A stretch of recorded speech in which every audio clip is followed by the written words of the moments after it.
The Archdiocese of Chicago is a vibrant and diverse faith community. We celebrate our faith through worship, evangelization, and reaching out to the needy. Welcome to Catholic Chicago. Good morning. Welcome to Catholic Chicago on WNDZ 750 AM. You can also get us on youtube.com/Catholic Chicago, youtube.com/Catholic Chicago. Now, the program is being taped on Monday of Holy Week, March 25th. The playback today, Monday, April 1, beside April Fool's Day. The Blessed Easter was celebrated yesterday, but now we have started our Easter season. Father Greg Sakowicz, the rector of Holy Name Cathedral, and co-host Mark Teresi, Executive Director of Special Events and 175th Anniversary. Good morning, Mark. How are you? Very good.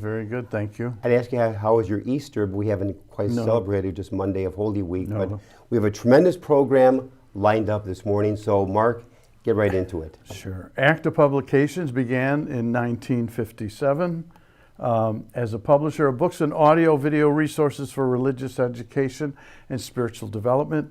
It has since broadened its editorial scope to include sports, social justice, and community organizing, caregiving, grief and mourning, storytelling and novels, and children's books.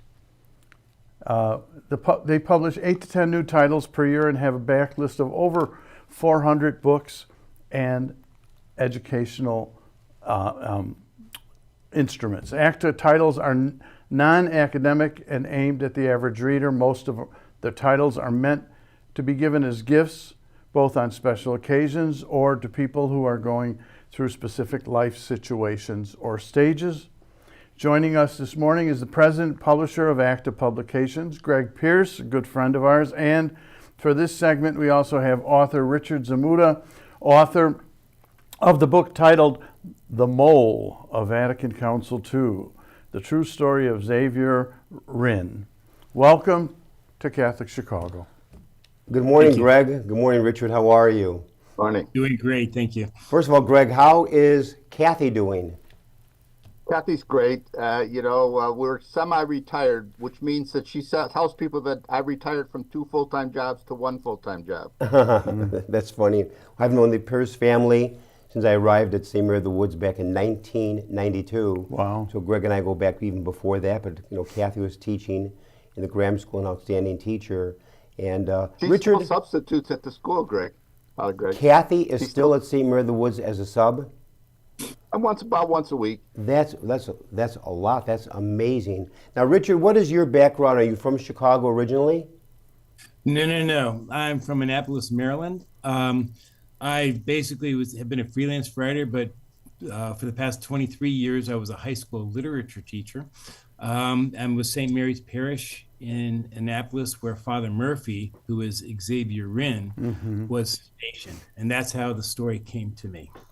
Now that is fascinating. And so then, even tell us about, again, you were at that parish and this Father Murphy?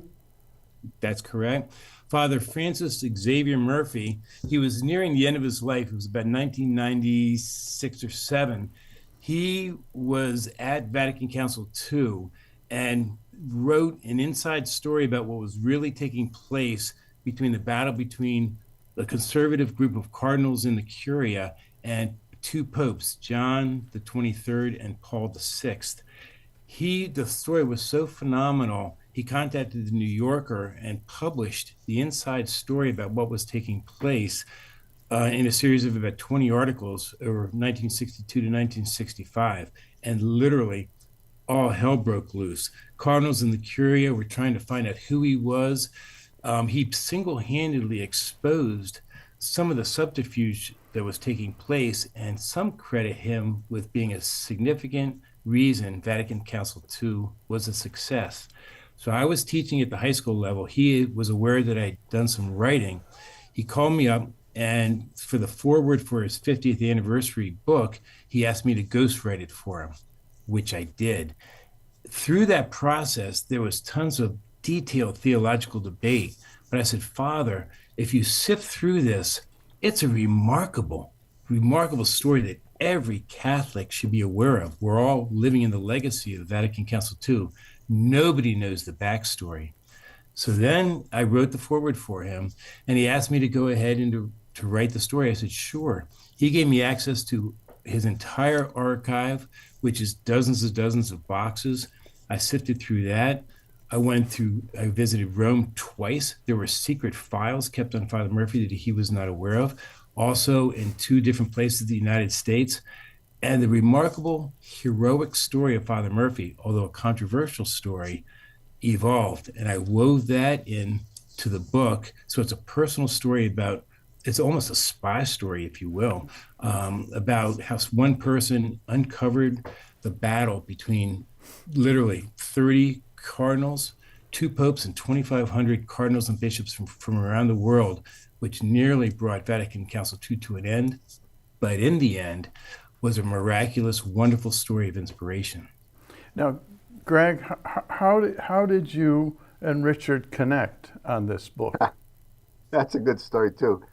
Well, when Richard brought it to me, I realized that I was among the youngest people that would have remembered Vatican II live. So I was in the seminary in 1965 when Vatican II ended, and so I was aware of it. And so I kind of knew who Xavier Rynne was, but I never understood his whole background story or anything. And then Richard, I think, worked on this book over a 25-year period. That's how long it took him to put this all together. And his approach was so unique. What did we end up calling it, Richard? I think it was called fictionalized history. Fictionalized history. So it's true. Everything in the book is true, but some of it had to be fictionalized. Maybe Richard could talk to about that, why it had to be fictionalized a little bit and why it made it a better book. Okay, then along those lines, Richard, why did it have to be fictionalized? And I can tell you that exactly. 95% of the book is historical fact. Father Murphy was an eyewitness, front row to everything, every debate, every side story that took place over that 4-year period. The problem is it was just for a typical lay Catholic, or quite frankly, non-Christian as well, it would have been too academic. But Father Murphy's personal story was so compelling, I wove that into that as well. So therefore, it's historically accurate, and every document that took place during Vatican Council II that was approved is in there. Every quote is accurate that's in there. But I didn't have access to conversations between popes and cardinals or between the various protagonists. So I had to weave that together. And in addition, through the files that were kept on Father Murphy, his personal correspondence, the secret files, I wanted to weave that in, but I had to do that in a creative kind of way to meld it seamlessly. So therefore, the book, if you're looking for background in layman's terms on everything that took place in Vatican II, it's in there. But a compelling personal story and conversations, I had no choice but to weave those, with my imagination. Were the names changed to protect the innocent? Every single name is exactly correct, except for a couple of characters. I had to create them as compilations of multiple characters that Father Murphy came across in his life. So literally all the major characters in Vatican Council II, every cardinal, every pope, every person who spoke through it is exactly accurate. Their quotes are exactly accurate. So let me hold up the book. The Mole of Vatican Council, The True Story of Xavier Rynne by Richard Zmuda. There's the book. You can get it at ACTA. Go online. So it's a good novel, right? Who's the villain? Oh, without question, Alfredo Cardinal Ottaviani, by far the most outspoken, ultra-conservative cardinal in millennia. He's a firm believer that the church never did anything wrong. His cardinal emblem said always the same in Latin. He was furious that the church was responding to the 1960s, the wave of societal changes. He said, no, the church should never change. He was furious, for example, that the Galileo incident was apologized for. He was staunchly rigid, and he didn't want to move the church in ways to respond to contemporary societal issues. He was at complete odds with virtually every cardinal and bishop who attended the council over the 4-year period, as well as both popes. And he was brilliant, subversive, but brilliant. In the first 3 years, nothing happened at Vatican Council II until the 4th year, when Father Murphy's, Xavier Rynne's New Yorker articles started having an impact, emboldened cardinals and bishops. And everything major that really took place in the 4th session, when finally he and 30 of his colleagues in the Vatican Curia were brought to heel. Okay, now along those lines, where he was the villain, beside Pope John the 23rd in the beginning being the hero for calling Vatican II, who else, Richard, was a hero? John the 23rd, without question, he was a compromise candidate. Cardinal Siri was a very, very young, in his early 50s, cardinal who was basically the protege of Cardinal Ottaviani. The book starts in the most remarkable 30 pages. It brings you inside the papal conclave of 1958. Fascinating politicking, anger, votes going back and forth. The compromise candidate was John the 23rd because he was old. Mm-hmm. He was not intellectual, and as a compromise candidate, they thought he would die. And he lasted basically 4.5 years, but then he proposed the council, and they shut him down. And he moved it up a year, and literally survived to get it launched against all odds. He was a hero, but then Paul VI came in, and it took him, Ottaviani, basically, he was a compromiser. Ottaviani took full advantage of him until 1965, and Paul VI became the second hero of that. And I would also argue Father Murphy, Xavier Rynne, might have been the most controversial of all, but he, in my mind, and in many others, is a true hero, a complicated one, but a complex hero who did a historic, heroic deed. Beautiful. Greg, I have a question. Who's the imprimatur for this book? Greg Pierce. We're still working on that. But here, I want to say there's another group. I want Richard to speak to this. I think the American bishops and cardinals were a hero as a group. Not initially. They were a fairly conservative group back in 61, 62, 60. But by 65, they were up in front. You might want to speak a couple. There were, of course, a lot of other cardinals from other countries that were the same thing. But as a group, the American bishops and cardinals were really important, weren't they? Wasn't Cardinal Meyer one of the heroes of the council? It seemed to me like he was really one of the voices that moved us forward. He was legendary in the council. There was a portion in there where all of a sudden an entire debate was shut down by the conservative voices in the Curia. Cardinal Meyer got together literally 1,000 of the signatories there and went to Pope Paul and said, this has got to stop. You have got to move this forward. And this was in the 3rd session in 1964. Specifically because of what he did, the Pope introduced some controversial documents at the very beginning of the 4th session. They were immediately passed in very specific tribute to Cardinal Meyer's leadership of 2,500 other cardinals and bishops. He was legendary. Beautiful. We're going to take a little break. So we should be very proud in Chicago that our cardinal really was a leader. WNDZ, 750 AM, Catholic Chicago. You can go to youtube.com/Catholic Chicago with Greg Pierce of ACTA. And we're also with Richard Zmuda. Fascinating book. Fabulous. The Mole of Vatican Council II, the true story of Xavier Rynne. Be careful if you run into your pastor, because he may have you write a book that's going to take a lifetime. We'll be back in a few minutes. Please stay tuned.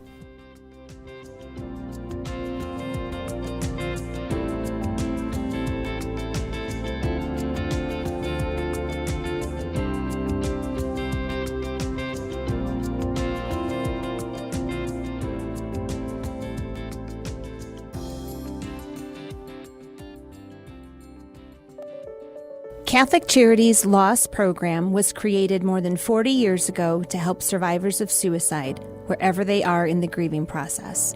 This nationally recognized program continues to offer a safe, non-judgmental environment where survivors of suicide can find community, direction, and resources for healing after suffering the devastating loss of a loved one. Online and in-person services are available for individuals, couples, children, and families of all faith traditions. To learn more, call 312-655-7283 or email loss@catholiccharities.net. Don't suffer alone. We are here to offer loving outreach to survivors of suicide. Contact Catholic Charities today.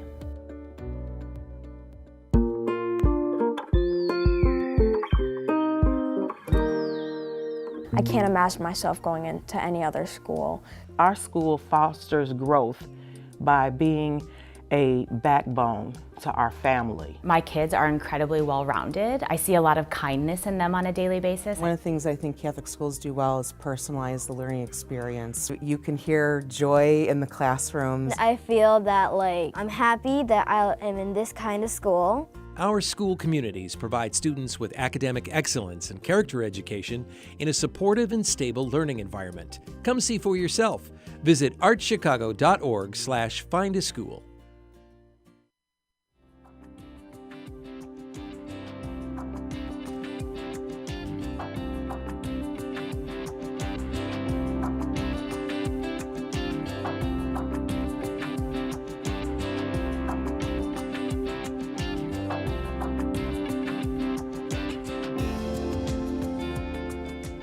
We're back, WNDZ, 7:50 a.m., Catholic Chicago.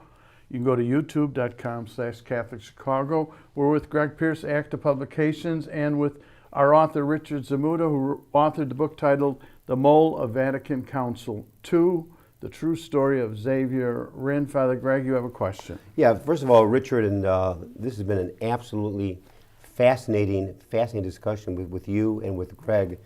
And I guess the question I would have is, Richard, why did it take so many years for the story to get published?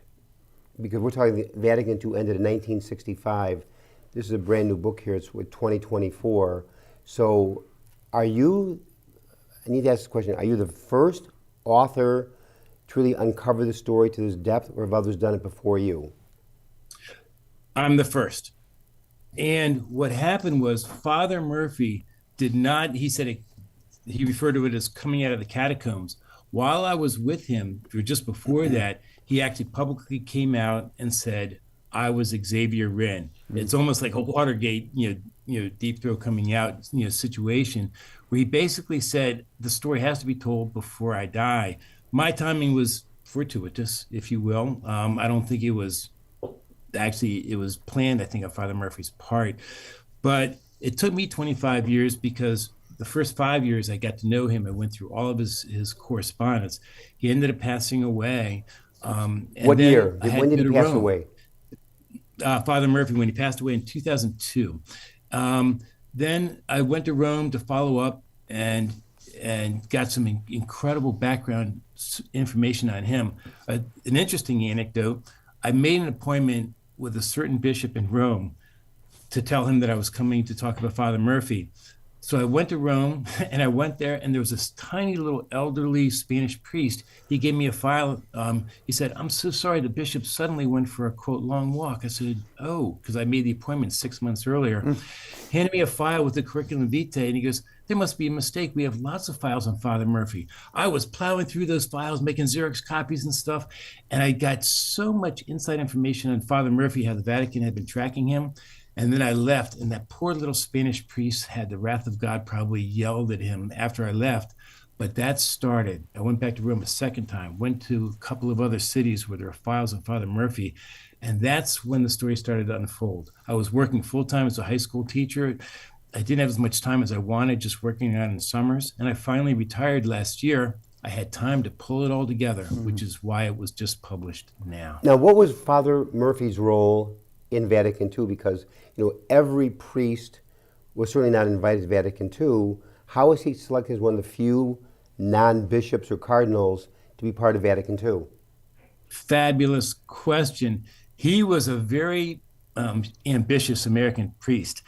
This Cardinal Willinger from Fresno, California, was too sick. He was there in Rome, but he was too sick to attend all the meetings. So Father Murphy was delegated as his peritus, which means expert. So he had basically carte blanche access to everything going on in the council, in addition to the cardinals and the bishops. He had very rare privilege access, and he took full advantage of it. He responded back to Father, to Bishop Willinger, but at the same time, he did not tell Bishop Willinger what he was doing on the side, and he was shocked. And because he was shocked, he took action. Greg, I have a question related to the book. Is there any courage you have to publish a book like this? I mean, did you get any pushback from any official folks? Oh, no. You know, there's a thing called free speech in the United States of America. You can publish a book about just about anything, but it's the credibility of the book that matters, whether people believe it. You know, and one of the things I want to mention before we run out of our time here is there's only been 21 councils, ecumenical councils of the Catholic Church in 2,100 years? Mm-hmm. So they average about 100 years between councils. And so the last council before Vatican II was Vatican I, 100 years before. So it was very unlikely that an older cardinal like John the 23rd, Saint John the 23rd, I should say, before he was elected and then came up with this idea almost on his own, wasn't it, Richard? It was absolutely. And before Vatican I was the Council of Trent in 1540. That's how rare these councils were. They were more common earlier on, but for John the 23rd to come up with this, A, it was a radical idea. B, no one thought that this old aging pontiff could pull it off. Yet he did, and we're all living its legacy to this day. So Richard's 25 years is just a blink of an eye in the Catholic Church. Yeah, how about it? The main question I would have then, Richard, which is very true because, you know, we mentioned Vatican I was 1870, and the Pope John XXIII called Vatican II in 1962 as a complete surprise to everybody. And the thing is now, when Father Murphy was discovered to be Father Murphy, you know, Xavier, Rynne, what year was that, Richard? Well, I'll answer that in two ways. Cardinal Ottaviani unmasked him during Vatican Council II. He went after him in some very rare, I guess, procedures. Father Murphy slyly got out of that and still kept writing. So within tight Curia circles, they knew who he was. They couldn't pin him down, and Paul VI came to Father Murphy's protection. It went all the way up to Paul VI. Paul VI did not act, which infuriated Cardinal Ottaviani even more. But by that point, we were getting to the end of the third session, in the fourth session. So he had the protection of a pope, and he continued writing against the wishes of Cardinal Ottaviani. So he publicly in the United States did not come out of the catacombs, if you will, till basically right before the turn of the century. But certain people in the Curia knew exactly who he was. And Cardinal Ottaviani ran the Holy Office, which is the successor to the Holy Inquisition. That's the role that he played within the council, heresy hunting, and he was after Father Murphy while he was in Rome. Now, Richard, you may have to imagine this if it didn't happen, but my question would be, did the Pope ever interact with Father Murphy? And if he didn't, how would you imagine that meeting would have gone? I know for a fact that he did. Wow. And that's through conversations with Father Murphy himself. I know for a fact that he did. That's fantastic. And the thing is now, if we just back up to the beginning of the program, is what sold the New York Times to publish this story? Because they could have said, you know, Father Murphy, you're making this stuff up. It's too good to be true. How did he convince the New York Times what I'm telling you is the absolute truth? And it was actually the New Yorker magazine, not the New York Times, the New Yorker magazine. He was in Rome, and there was a literary editor. Father Murphy was very ambitious.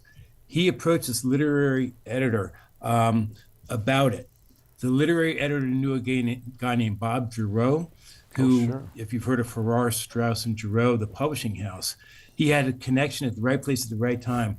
The first article that Father Murphy presented to this guy, Bob Chapin, was, I can't say scandalous, it was shocking to a lay American readership. And Father Murphy was so well written, he published 30 books, he hundreds of articles. The caliber of his writing was New Yorker level. And they did the first one, and literally all hell broke loose, both in Rome and in the United States.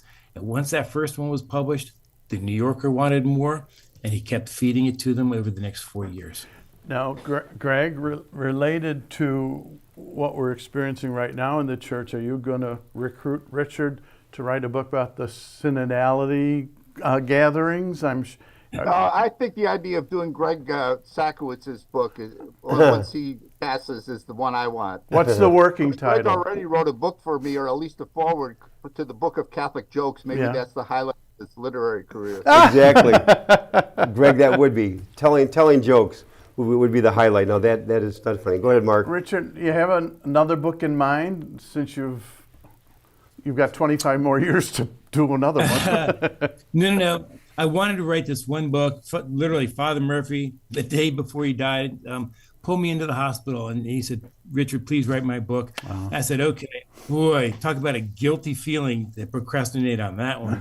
But now I'm a creative writer as well. Winslow Homer, a painter. I'm creating short stories based on some of his artwork, which is a complete change of pace, which is what I want. This was a labor of love, and I'll be honest with you, an incredibly important book. Every Catholic in America should read this book, whether you're practicing or not. Every non-Catholic, for that matter. It was the biggest religious gathering in centuries. It's an important book, and I really wish everyone would read it. But no, I'm putting that aside. Let it work its magic, if you will. And then I'm shifting gears completely differently. Now, how old was Father Murphy when he died? He was in his 80s, his late 80s. He was battling both cancer and Parkinson's. So I knew him the last 5 years of his life, became very close to him. He got a Lifetime Achievement Award in New York Council of Arts, and I took him up to there and then back. But because of those 5 years, so many personal conversations, and I got to know him so well. It was just, he called me, and I'm so glad that he did, but I got to know him well. But after he passed away, I really got to know the fuller story of Father Murphy, and it is a remarkable backstory to the Second Vatican Council. We need to bring the program to a close, which has been absolutely fascinating all the years I've been doing radio and television. Richard and Greg, this has been at the top of the list in terms of just incredible. Mark, hold the book up one more time. Again, you can get the book through ACTA Publications, The Mole of Vatican Council II, The True Story of Xavier, Rynne, by Richard Zmuda. Greg, tell us briefly with ACTA Publications to get the book. Well, here's the best way. Call me on my 800 number. I'll answer the phone, 800-397-2282, and I'll give you the Chicago Catholic radio discount. Okay, the phone number one more time, Greg. 800-397-2282. I think there's a screenplay in this book, too. That's a possibility. I do, too. Want to thank a very special. You have to find 2,500 people to play bishop. I don't know how you do that. I want to thank very much Greg Pierce and Richard Zmuda for being guests on the program. Thank you very much to both of you. Special thanks also to Mark Teresi, Father Greg Sakowitz, our producer engineers, Michael May and Clinton Cottrell. God bless all of you as we start our Easter season.